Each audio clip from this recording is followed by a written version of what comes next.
എന്തായാലും ഒരു കാര്യം ഉറപ്പാ, കക്ഷി വലിയ സീരിയസാ. ഞാനൊരു ചോക്ലേറ്റ് വെച്ച് നീട്ടിയിട്ട് മൈൻഡ് ചെയ്തില്ല. നമ്മുടെ അച്ചുമാമൻ ഗഹനമായ എന്തോ ചിന്തയില്ല. കളിയാക്കിയത് മതി. വാ, എന്താന്ന് ചോദിക്കാം നമുക്ക്.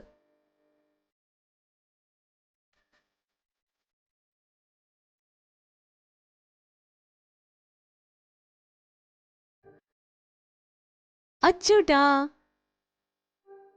എന്തു പറ്റി നിനക്ക്?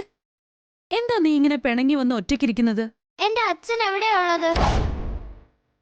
അമ്മ പറ, ആരാ എന്റെ അച്ഛൻ? എവിടെ എന്റെ അച്ഛൻ ഇപ്പോ ഉള്ളത്?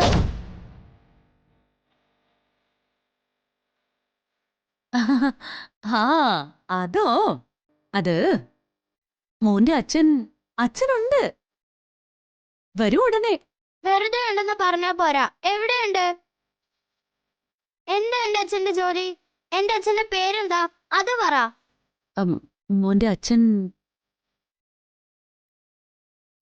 ആ മോന്റെ അച്ഛനെ വലിയൊരു നേവി ഓഫീസറാ. വലിയ കപ്പലും മുങ്ങിക്കപ്പലും ഒക്കെ ഓടിക്കുന്ന ഒരു പട്ടാള ഓഫീസർ. എന്നിട്ട് ഇതുവരെ ഞാൻ കണ്ടിട്ടില്ലല്ലോ അച്ഛനെ. എന്നെ അമ്മയും കാണാൻ അച്ഛൻ ഇതുവരെ വരാത്ത കാരണം എന്താ? നീ കുഞ്ഞായിരുന്നപ്പോ വന്നിട്ടുണ്ടടാ, നിനക്ക് ഓർമ്മയില്ലാത്തതുകൊണ്ടാ. ഞാനിപ്പോ കുഞ്ഞല്ലല്ലോ, വലുതായില്ലേ. എന്നിട്ട് പിന്നീട് വരാത്തത് എന്താന്നാ ഞാൻ ചോദിച്ചേ. അങ്ങനെ എപ്പോഴെപ്പോഴും വരാൻ പറ്റുന്ന ജോലിയല്ല മോന്റെ അച്ഛന്. വലിയ ഓഫീസറാവുമ്പോ വലിയ വലിയ ചുമതലകൾ കാണും, പ്രത്യേകിച്ചും പട്ടാള ഓഫീസർമാർക്ക്. അതുകൊണ്ട് വിചാരിക്കുന്ന സമയത്തൊന്നും അങ്ങനെ ലീവ് കിട്ടില്ല. അതാണ് കണ്ണപ്പനെ കാണാൻ എപ്പോഴെപ്പോഴും ആള് വരാത്തത്. ശരി, ആയിക്കോട്ടെ. വരാൻ ലീവില്ലെങ്കിൽ വരണ്ട. പക്ഷെ സംസാരിക്കാലോ. അമ്മ അച്ഛനെ ഫോണിൽ വിളിച്ചതാ, ഇപ്പൊ തന്നെ സംസാരിക്കട്ടെ ഞാൻ. അയ്യോ, അത് പറ്റില്ല മോനെ. വലിയ പട്ടാള ഓഫീസർമാരെ ഒന്നും അങ്ങനെ ഫോണിൽ വിളിക്കാൻ പറ്റില്ല. മോൻ നന്നായി പഠിച്ചാ മതി, അച്ഛനെ പോലെ വലിയ ഓഫീസർ ആവാൻ പറ്റും. അപ്പൊ പിന്നെ എന്നും കാണാലോ. എന്താ, അതുപോരെ മോന്? ശരി.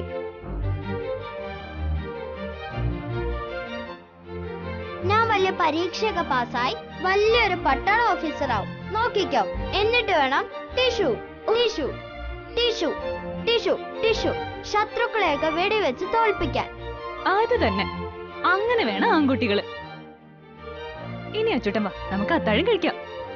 ടിഷു ടിഷു ടിഷു ടിഷു ടിഷു ടിഷു.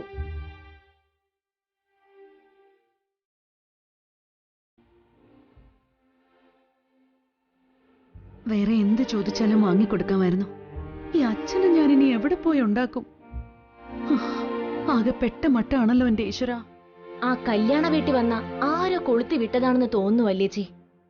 ആരായിരിക്കുമെന്നാ എനിക്ക് മനസ്സിലാവാത്തത്. ആരായാലും അച്ഛന്റെ മനസ്സിൽ അയാളെ കുത്തിക്കയറ്റിയിരിക്കുന്നത് വിഷമാണ്. മാരകമായ കാളകൂട വിഷം. അതിനെ അച്ഛന്റെ സ്വഭാവത്തിൽ എന്തൊക്കെ മാറ്റം വരുത്തുമെന്ന എന്റെ പേടി. എന്നാലും ആരായിരിക്കും അത്? നിനക്കാരെങ്കിലും ഊഹിച്ച് പറയാൻ പറ്റുമോ?